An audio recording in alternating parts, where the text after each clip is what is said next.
नमस्कार प्यारे बच्चों, कैसे हैं आप सब। उम्मीद करता हूं कि आप सभी अच्छे होंगे। आइए आज हम आपके नवोदय विद्यालय और एकलव्य के परीक्षा में आने वाले गणित के सवालों पर चर्चा करते हैं। तो चलिए वीडियो को शुरू करते हैं। ये जो सवाल चर्चा करेंगे वो बहुत ही महत्वपूर्ण है बच्चों, इनको अच्छे से समझ जाना। अगर ऐसा सवाल पेपर में आया तो आप आसानी से बना पाएंगे। सबसे पहले देखते हैं पहला नंबर का सवाल, सबसे छोटी पूर्ण संख्या है। तो हम प्राकृत संख्या को कहां से गिनना शुरू करते हैं? 1 2 3 4 5 6 7 8 9 10 और ऐसे ऐसे अनंत तक। ठीक है, पूर्ण संख्या को कहां से गिनना शुरू करते हैं? पूर्ण संख्या को 0 1 2 3 4 5 6 7 8 फिर ऐसे ऐसे अनंत तक। ठीक है, सवाल में कहा जा रहा है सबसे छोटी पूर्ण संख्या है। तो पूर्ण संख्या को हम कहां से शुरू करते हैं बच्चों? तो पूर्ण संख्या को हम 0 से शुरू करते हैं गिनना। मैं आपको पढ़ाया था ना कि प्राकृत संख्या 1 से शुरू होने वाली सभी संख्याओं को प्राकृत संख्या कहते हैं, लेकिन शून्य को उसमें शामिल कर देंगे या तो शून्य से शुरू करेंगे गिनना तो वो हमारा क्या हो जाता है? पूर्ण संख्या हो जाता है। तो सबसे छोटी पूर्ण संख्या हमारी क्या हो गई? 0। ठीक है, प्रथम 4 पूर्ण संख्याओं का योगफल। तो प्रथम 4, तो शुरू से 4 पूर्ण संख्याओं को लेना है। तो 0 को लेंगे तो 1, इसको लेंगे 2, इसको लेंगे 3, इसको लेंगे 4, यहां से यहां तक 3 तक। तो इसको जोड़ो, 0 धन 1 धन 2 धन 3, 3 और 2 5, 5 और 1 6। तो ऑप्शन में कहा है हमारा? हाँ, ऑप्शन नंबर सी। अगला सवाल है संख्या पद्धति में कुल कितना अंक होता है? तो मैं आप लोगों को बताया था 0 1 2 3 4 5 6 7 8 और 9, ये कुल टोटल हमारे कितने अंक होते हैं? कुल टोटल हमारे 10 अंक होते हैं। इसको याद रखिएगा। ठीक है, तो हमारे पास कुल टोटल 10 अंक होते हैं। ठीक है, निम्न में से कौन सा कथन सत्य है? निम्न में से कौन सा कथन सत्य है? शून्य विषम है, शून्य सम है, शून्य अभाज्य है या कोई नहीं। ठीक है, तो सबसे पहले मैं आप लोगों को बताया था प्राकृत संख्या कहां से शुरू हो रही है? 1 से। पूर्ण संख्या कहां से शुरू हो रही है? शून्य से। तो शून्य हमारा क्या है? पूर्ण संख्या है। तो यहाँ पे कहीं पे पूर्ण संख्या के बारे में दिया गया है क्या? नहीं। विषम संख्या 3 5 7 9 11 ऐसे। सम संख्या 2 4 6 8 10 ऐसे। ठीक है, तो ना ही शून्य विषम संख्या है, ना ही शून्य विषम सम संख्या है ना। और अभाज्य संख्या कहां से शुरू होती है बताया था मैं? अभाज्य संख्या शुरू होती है 2 3 है ना, 5 7 फिर 11 यहां से। तो ना ही हमारा शून्य विषम संख्या है, ना ही सम संख्या है, ना ही अभाज्य संख्या है। तो आपका उत्तर क्या होगा? कोई नहीं। अगर कहीं ऑप्शन में शून्य को पूर्ण संख्या दिया रहेगा तो वो सही होगा। तो शून्य हमारा क्या है? पूर्ण संख्या है। ठीक है, इतना समझ में आया बच्चों? 4300 गुना 3 गुना 40 गुना 0 गुना 56 का मान है। तो सबसे पहले देखिए, शून्य का अगर हम किसी संख्या से गुणा करते हैं तो 5 शून्यम 0, शून्य का गुणा अगर 15 से करेंगे तो 15 शून्यम 0, शून्य का गुणा अगर हम 256 से करेंगे तो 256 शून्यम 0। ये याद रखिएगा कि अगर किसी संख्या का गुणा शून्य के साथ हो जाए तो उसका मान शून्य हो जाता है। तो सबसे पहले इसको इसके साथ गुणा करेंगे, इसको इसके साथ गुणा करेंगे तो बहुत सारी संख्याएं आएंगी, लेकिन कभी ना कभी हम इस संख्या को 0 से गुणा करेंगे और जैसे ही 0 से गुणा होगा तो सभी का मान कितना आ जाएगा? 0 आ जाएगा। ठीक है, इसीलिए इन सब का मान क्या हो जाएगा? शून्य हो जाएगा। ठीक है, तो इसका उत्तर क्या है बच्चों? शून्य। आप हमेशा याद रखिएगा, अगर किसी संख्या को गुणा करना रहेगा तो चाहे वो कितना भी बड़ा संख्या हो, अगर कहीं पे उसके गुणा में 0 दिया है, 0 से गुणा करना पड़े तो वो उसका मान पूरा 0 हो जाता है। ठीक है, अगला सवाल, सबसे छोटी अभाज्य संख्या है। तो अभी मैं बताया था आपको सबसे छोटी अभाज्य संख्या। ठीक है, सबसे छोटी अभाज्य संख्या हमारी, देखो अभाज्य संख्या क्या है? 2 3 5 7 11। तो सबसे छोटी अभाज्य संख्या क्या है हमारा? 2 है। ठीक है, अगर इन संख्याओं के बारे में आप अगर नहीं देखे होंगे तो मेरे पहले पुराने वीडियो को जाकर देख लीजिए, उसमें मैं एक एक सब चीज को बता दिया हूँ। प्राकृत संख्या, पूर्ण संख्या, सम संख्या है ना, अभाज्य संख्या, भाज्य संख्या सभी को बता दिया हूँ। तो एक बार प्लेलिस्ट में जाकर उस वीडियो को जरूर देख लीजिएगा। तो आइए अगला सवाल, तो सबसे छोटी अभाज्य संख्या क्या हो गई? 2 हो गई। ठीक है, अब हमारा अगला सवाल क्या है? 1 से 50 के बीच कितनी अभाज्य संख्याएं हैं? 1 से लेकर 100 तक की कुल 25 अभाज्य संख्याएं हैं हमारे पास। इनको आप कॉपी में नोट कर लीजिएगा और इसको याद करना पड़ेगा आपको, ठीक है। तो 2, 3, 5, 7, 11, 13, 17, 19 ये सभी अभाज्य संख्याएं हैं जो 1 और 100 के बीच तक की है, ठीक है। तो यहाँ सवाल क्या दिया गया है कि 1 से 50 के बीच कितनी अभाज्य संख्याएं हैं। तो 1 से लेके 50 तक की कितनी टन अभाज्य संख्या है इसको गिनेंगे, है ना। शुरू में 2 को तो गिनेंगे ही क्योंकि 1 से शुरू हुआ है और 50 तक बोला है, तो 50 से आगे नहीं बढ़ना है। पहले देख लीजिए 50 से आगे नहीं बढ़ना है। ये 53 हो गया, तो हम 53 से पहले यहां तक को गिनेंगे। तो 1 से लेके 50 के बीच में कितनी सारी अभाज्य संख्याएं हैं गिनो तो 1, 2, 3, 4, 5, 6, 7, 8, 9, 10, 11, 12, 13, 14, 15। कुल टोटल हमारे पास 1 से 50 के बीच 15 अभाज्य संख्याएं हैं, ठीक है। 0, 1, 5 व 6 से बनने वाली सबसे बड़ी संख्या होगी। तो 0, 1, 5 व 6 से बनने वाली हम बड़ी संख्या बनाते हैं, ठीक है।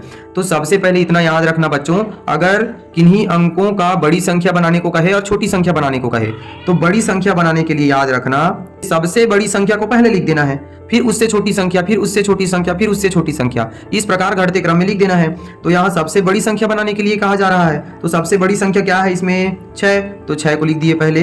फिर 6 से छोटा क्या है 5, तो 5 से छोटा क्या है 1 और सबसे छोटा क्या हो गया 0, ठीक है।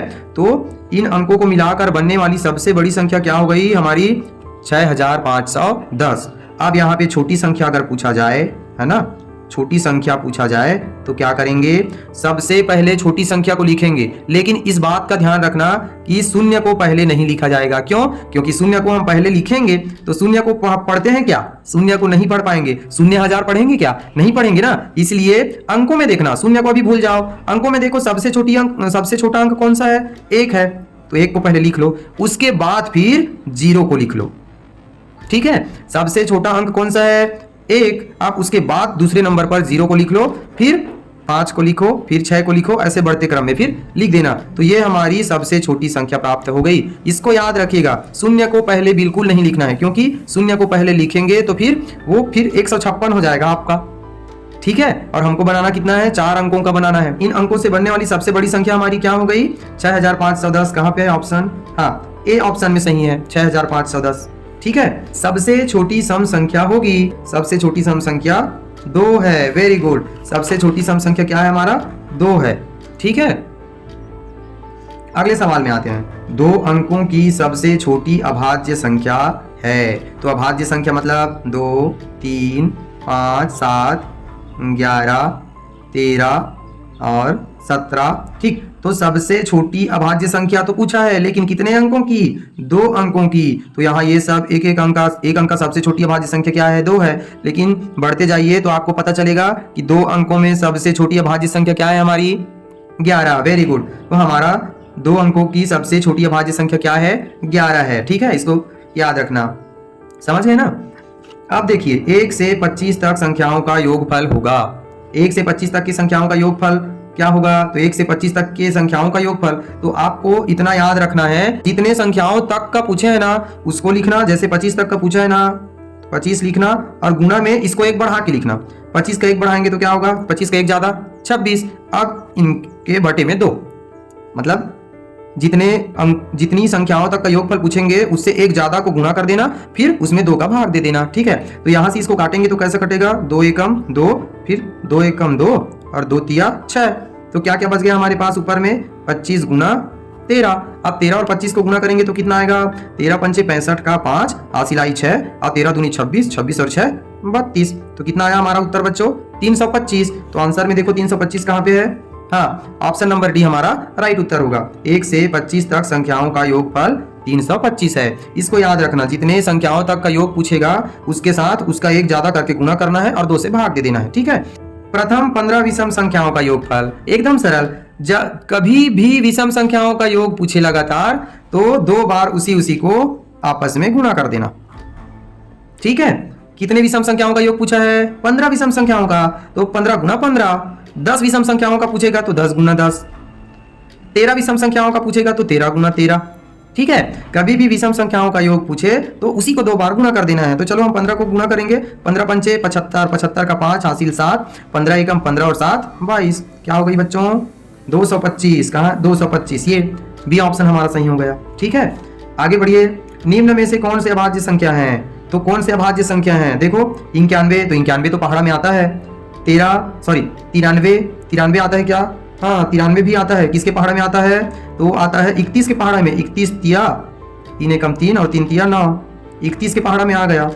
ठीक है, 31 तिया 93, तो 95, हाँ 19 पंचे 95 वो भी आ गया। लेकिन 97 हमारा क्या है? अभाज्य संख्या है। आप लोगों को मैं दिखाया था ना अभाज्य संख्या, देखिए 97 हमारा क्या है? अभाज्य संख्या है।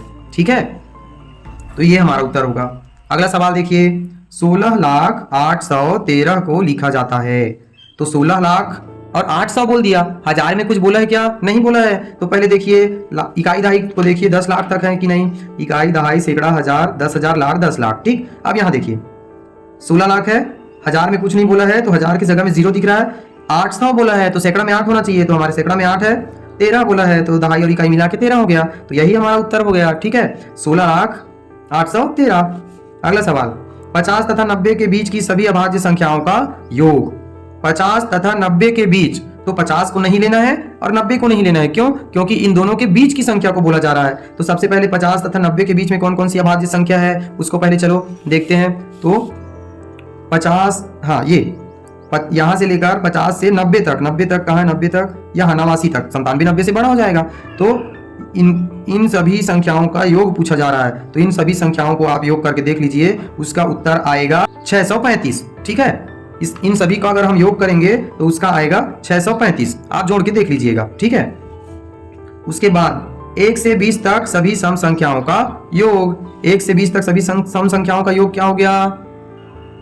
तो चलो लिख के देख लेते हैं। 1 से 20 तक सभी सम संख्याओं, 20 तक बोला है तो 20 को भी लेंगे, है ना? तो 1 से 20 तक क्या क्या सम संख्या है? 2, 4, 6, 8, 10, 12, 14, 16, 18, 20। ठीक है, अब इनको जोड़ो तो 4 और 2 6, 6 6 12, 12 8 20, 20 10 30, 30 और 12 42, और 42 और 14 56। 56 में 16 जोड़ो, 56 में 16 जोड़ो, 6 6 12, 1 5 और 2 7, फिर 18 जोड़ो इसमें, 8 2 10, फिर 7 और 1 8 और 1 9, फिर इसमें 20 जोड़ो तो 9 2 11, 110। ठीक है, 1 से 20 तक सभी सम संख्या का योग होगा। योग मतलब क्या होता है? जोड़ना होता है। तो उनको जोड़ने से हमको क्या मिलेगा? 110 उत्तर मिलेगा हमको। ठीक है, आगे देखिए 5,84,356। तो 5,84,356 में 5 के स्थानीय मूल्यों का योग होगा। तो 5 की स्थानीय मूल्यों का, ठीक है, तो स्थानीय मान तो सबसे पहले इसको लिख लीजिए, संख्या को क्या है? 5,84,356। तो इस 5 का स्थानीय मान क्या हुआ? 50 होगा, और इसका स्थानीय मान क्या होगा? 1 2 3 4 5, 1 2 3 4 5, तो 5 लाख हो गया। तो 5 लाख में 50 को जोड़ देंगे, 5 लाख में 50 को जोड़ देंगे। क्यों? क्योंकि स्थानीय मूल्यों का योग पूछा है ना, तो इसको जोड़ दो तो क्या हो जाएगा? 5,50,000 हो जाएगा। ठीक है, 5,50,000 हो जाएगा। ठीक है, तो 5,50,000 कहाँ पे है? यहाँ पे। ऑप्शन नंबर डी हमारा उत्तर होगा। अगला क्या है? 0 3 5 7 8 व 9 से बनने वाली बड़ी से बड़ी तथा छोटी से छोटी संख्याओं का अंतर होगा। अंतर मतलब क्या होता है बच्चों? अंतर मतलब होता है घटाना। अंतर मतलब क्या होता है? घटाना। तो सबसे पहले देखिए, इसमें हम संख्या बना लेते हैं, तो इसकी बड़ी से बड़ी संख्या क्या बनेगी? इसकी सबसे पहले बड़े को लिखेंगे 9 8 7 5 3 0, ये बड़ी संख्या हो गई, है ना। अब छोटी संख्या के लिए सबसे पहले 0 को नहीं लिखना बताया था ना, तो सबसे पहले हम किसको लिखेंगे? सबसे पहले लिखेंगे 3 को। किसको लिखेंगे? 3 को। उसके बाद फिर दूसरे नंबर में लगा देना है 0, उसके बाद फिर इसको लिखते जाना है। 3 से बड़ा क्या है? 5, फिर 7, फिर 8, फिर 9। इन दोनों का क्या निकालना है? अंतर निकालना है। क्या निकालना है? अंतर। तो अंतर मतलब होता है घटाना। घटा दो। अब घटाने से कितना आएगा? क्या होगा? 6,81,741। देखिए ऑप्शन में कहाँ है? ए, ऑप्शन नंबर ए, 6,81,741। ठीक है, ये अभाज्य संख्या 1 से 100 तक अभाज्य संख्याएं हैं, इनको आप कॉपी में नोट कर लीजिएगा। ठीक है, कॉपी में नोट कर लीजिएगा, इसको याद करना पड़ेगा आपको, ताकि इससे संबंधित अगर सवाल आएगा तो वो आपसे बन जाना चाहिए। ठीक है, तो थैंक यू दोस्तों। अगर मेरा वीडियो आपको पसंद आया होगा और ये वीडियो आपके लिए हेल्पफुल होगा तो मेरे चैनल को जरूर सब्सक्राइब करिए, शेयर करिए और बेल आइकन को जरूर दबाइएगा।